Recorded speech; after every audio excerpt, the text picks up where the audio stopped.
नमस्कार, बहुत स्वागत है आपका। धनतेरस के दिन कुछ खास प्रयोग किए जाते हैं। वैसे तो धनतेरस से लेकर दीपावली तक जो 3 दिन है, इन 3 दिनों में किसी भी दिन ये प्रयोग आप कर लीजिएगा। अगर ना कर सकें तो किसी भी महीने की शनिवार के दिन ये प्रयोग कर सकते हैं। लेकिन अगर धनतेरस से दीपावली के मध्य करते हैं तो इसके फल कई गुना अधिक आपको प्राप्त होते हैं। तो हमारे आसपास बहुत सारे पेड़ पौधे हैं और उनके जड़ चमत्कारिक रूप से फायदे देते हैं, जीवन में बदलाव लाते हैं। हमारे भारतीय स्थानीय संस्कृति की माने तो चमत्कारिक पौधों के बारे में बहुत सारी बातें पढ़ने और सुनने को मिलती है।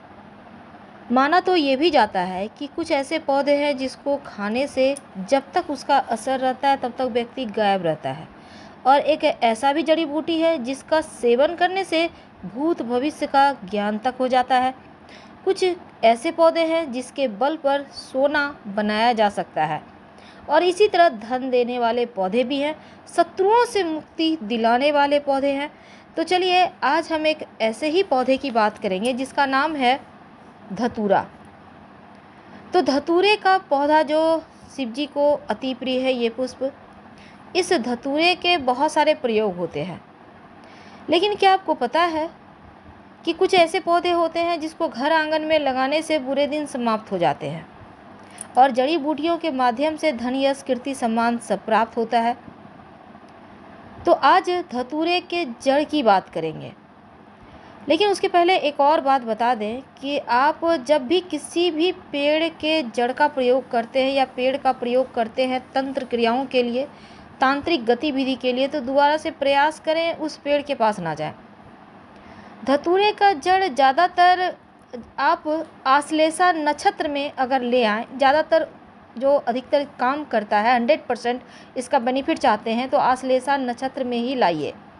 नहीं तो आप किसी भी पूर्णिमा, अमावस्या या फिर किसी भी रवि पुष्य, गुरु पुष्य नक्षत्र में भी ला सकते हैं। तो धतूरे के जड़ के कई तांत्रिक प्रयोग किए जाते हैं। माना जाता है कि अगर घर में स्थापित किया जाए तो धन संबंधी समस्याओं से मुक्ति मिल जाती है। लेकिन लाने के नियम क्या हैं? जैसा हमने कहा, आश्लेषा नक्षत्र में लाने सबसे अच्छा होता है। तो जैसे आप पहले से आप पंचांग देख कर रखें, आश्लेषा नक्षत्र जिस दिन हो उसके एक दिन पहले आप थोड़ा सा किसी बोतल में पानी और एक सिक्का लेकर इस पौधे के पास चले जाइएगा। आपको पहले निमंत्रण देना होगा। जल जो है उसको जड़ में डाल दें, सिक्का को उसकी जड़ के पास रखकर प्रार्थना करें। आप किस कार्य के लिए उनको ले जाना चाहते हैं उनसे कहिए और उनको कहें कि आप मेरे साथ चलिएगा, हम आपको फिर से कल लेने आएंगे। और फिर अगले दिन जाकर इस पौधे का थोड़ा सा जड़ आपको निकाल कर ले आना है। अब मान लेते हैं आपके पास उतना टाइम नहीं है, आप उसी दिन सब करना चाहते हैं, तो कोई बात नहीं, थोड़ा सा जल ज़रूर डाल दीजिएगा जड़ में ताकि मिट्टी गीली हो जाए, आसानी से आपको जड़ भी मिल सके। और सिक्का ज़रूर डाल दीजिएगा, प्रणाम कीजिएगा, आप अपना परिचय दीजिएगा, फिर आपको वहाँ से जड़ लाना है। तो आश्लेषा नक्षत्र में जब आप धतूरे की जड़ को घर लाइएगा, माना जाता है इस दिन लाया गया जड़ अगर घर में रखा जाए तो घर में सर्प का भय नहीं रहता और शत्रु भी आपको नुकसान चाहकर भी नहीं पहुंचा सकते। धतूरा 2 तरह का होता है, काला और सफ़ेद, लेकिन ज़्यादातर जो बैंगनी या काले रंग का धतूरा है इसका प्रभाव ज़्यादा होता है। तो इसकी जड़ को आप रविवार, मंगलवार या फिर किसी शुभ नक्षत्र में भी आप ला सकते हैं, लेकिन आश्लेषा नक्षत्र में लाने का ज़्यादा महत्व है। घर में रखें तो किसी का नज़र दोष, तंत्र क्रिया असर नहीं करता, शत्रु मुक्ति मिलती है, सुख चैन बना रहता है, अपार धन की प्राप्ति होती है। माना जाता है अगर धतूरे की जड़ को, अगर आपको धन की बहुत मुश्किल है, तब आप सोमवार के दिन धतूरे की जड़ को आप पहले शिव जी को अर्पित कर दें, पास के मंदिर में भी कर सकते हैं, और फिर उसको उठाकर अपने बाएं भुजा में या कलाई में इसको आप धारण करें। बहुत सारी समस्याओं का समाधान आपको मिल जाएगा। आप वैसे अपने पर्स में भी रख सकते हैं। यदि आप किसी से आपको भय लगता है तो आश्लेषा नक्षत्र में धतूरे की जड़ को घर में लाकर जरूर रखिए और जिस भी चीज़ से आपको भय लगता है वो भय समाप्त हो जाएगा। लेकिन धतूरा का पौधा घर में लगाने से क्या हो सकता है? देखिए, धतूरे का पौधा बहुत ही आसानी से घर में लगाया जा सकता है क्योंकि ये बहुत ही शुभ है। भगवान शिव को अति प्रिय है। खास तौर पर यदि आप घर पर काले धतूरा का पौधा लगाते हैं तो बहुत शुभ माना जाता है। काला धतूरा आपके घर की जो सकारात्मक ऊर्जा है उसको बढ़ाता है और नकारात्मक ऊर्जाओं को सोख लेता है, या फिर ऐसा कह सकते हैं कि नष्ट कर देता है। शिवजी पर चढ़े हुए पुराने धतूरे को गंगा में प्रवाहित करना या फिर प्रसाद के तौर पर अपनी तिजोरी में रख सकते हैं, या कहीं मिट्टी में दबा दें या किसी पवित्र पेड़ के नीचे रख दें तो भी उत्तम है। लेकिन अगर आप इसी धतूरे को घर के मुख्य दरवाजे पर लटका दें, यानी कि जो शिवजी पर चढ़ा हुआ है, और जब धतूरा पूरी तरह सूख जाए तो इसे दूसरे धतूरे से आप बदल सकते हैं। ऐसा करने से घर में नकारात्मक ऊर्जा प्रवेश कर ही नहीं सकता।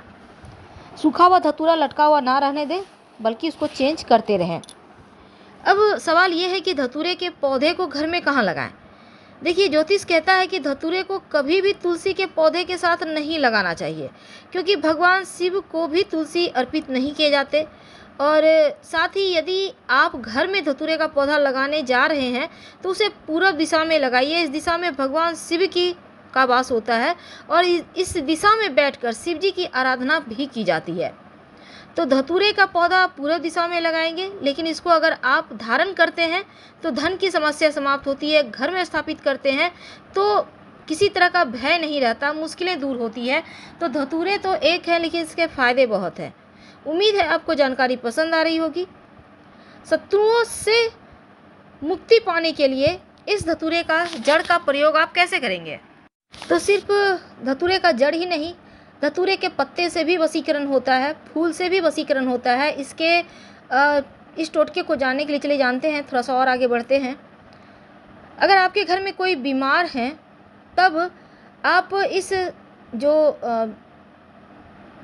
धतूरा का जड़ है उसको ले आइए, गंगा जल दूध दही से उसको आप शुद्ध कर लें थोड़ा सा डालकर, फिर घर के पूजा स्थान पर रखें और शिवजी पर चढ़ा चरणामृत या फिर नीर थोड़ा सा उठा कर ले आए, आपके घर में है तो उसी को थोड़ा सा इसके ऊपर छिड़क दें और लोबान की धुनी देकर काले धागे से पीड़ित के दाहिने भुजा में बांध दें तो स्वास्थ्य की समस्या दूर हो जाती है। किसी भी तरह का तंत्र मंत्र क्रिया होगी वो भी समाप्त हो जाएगी।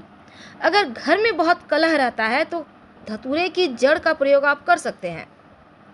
क्या करेंगे? धतूरे की जड़ का जो भभूत है उसको जलाकर काले कपड़े में बांधें और घर के दक्षिण दिशा के अंदर रख दें, दक्षिण दिशा की तरफ। अगर आप शत्रु से मुक्ति पाना चाहते हैं तो किसी भी सोमवार के दिन धतूरे का जड़ को शिवलिंग पर अर्पित करने के बाद शिव जी से प्रार्थना करें और फिर इस धतूरे के जड़ को अपने पास रखना शुरू कर दें। यकीन मानिए, शत्रु चाहकर भी आपका कुछ बिगाड़ नहीं पाएगा। ये प्रयोग बहुत ही सरल है, लेकिन आप कर सकते हैं। हम आपसे विदा लेते हैं। वैसे वशीकरण भी प्रयोग होते हैं, पर अगले वीडियो में हम फिर बात करेंगे विस्तार से। पसंद आए तब लाइक कर सब्सक्राइब करें, अपनों से शेयर करें, कमेंट करें और हर हर महादेव जरूर लिखें। धन्यवाद।